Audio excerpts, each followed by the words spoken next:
On a plus de débats quand on va faire des cours à rayon que quelquefois dans certains groupes de TD en L1. On doit amener l'enseignement jusqu'au centre pénitentiaire pour simplement contribuer à notre niveau à l'effort de réinsertion et à la lutte contre la récidive. Bonjour, je m'appelle Jules Bonetti, je suis enseignant en droit public à l'université Clermont-Auvergne. Bonjour, moi c'est Maxence Laurent-Bouche, je suis étudiant en 3e année de droit privé à Clermont-Ferrand. On est sur En Vrai pour vous parler du projet et de la démarche d'Albin.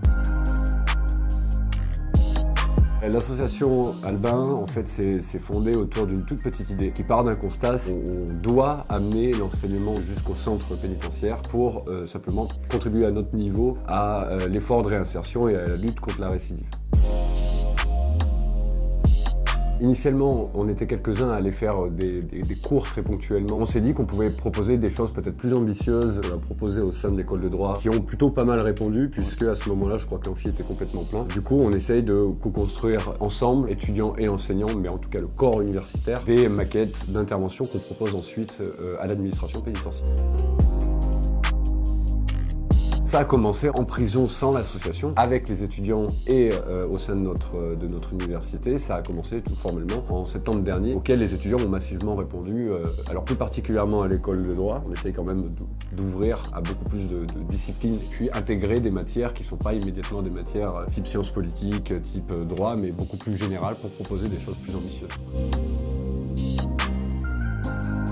Je crois que nous devons être à 80 ou 85 autour d'Ambre. Pour venir nous aider, il n'y a pas besoin en fait, de payer sa cotisation. Venez d'abord avec votre bonne volonté, ensuite on trouvera quoi faire. Du moment qu'il y a de la motivation derrière et que la personne souhaite vraiment aider, nous on ouvrira toute participation. S'agrandir oui, mais pas à n'importe quel prix et surtout pas au prix de l'affaissement de ce qu'on souhaite proposer. Toutes les bonnes idées dont on estime qu'elles peuvent se rattacher ou même agrandir le projet général sont bonnes à prendre. Là je pense à un plus particulièrement parce qu'il est porté par des étudiants de l'ISTRA. Lutter contre l'ennui carcéral sous l'axe de la peinture. Pour peu que les gens soient un peu intelligents et de bonne volonté, honnêtes sur leurs intentions de venir contribuer à leur échelle à l'étude du phénomène carcéral, et ben ça on est tout à fait preneur. Dans les prisons, il faut faire tomber un premier cliché, je pense déjà, tout se passe bien, on est toujours très bien accueillis par les agents, et avec les détenus, je vous assure qu'il n'y a pas vraiment de soucis. Mécaniquement, en fait, à chaque coup que vous parlez de prison, vous avez à peu près tous les clichés qui sortent, et toutes des bêtises qui sont monstrueuses. Ils ont la salle de sport gratuite, moi je la paye trop cher, la mienne d'accord, mais enfin, je suis pas sûr que ce soit l'argument pour aller en détention, quoi. En prison, le grand souci, c'est pas d'ouvrir le débat, c'est de le refermer à la fin. Donc ça, c'est un peu particulier, mais parce que vous avez un niveau scolaire qui est de pas de diplôme jusqu'à, en l'occurrence, des études de doctorat. Il y a une appétence réelle des prisonniers pour des matières de réflexion qui les font s'évader le temps d'une conférence intellectuelle. On a plus de débats quand on va faire des cours à rayon que quelquefois dans certains groupes de TD en L1.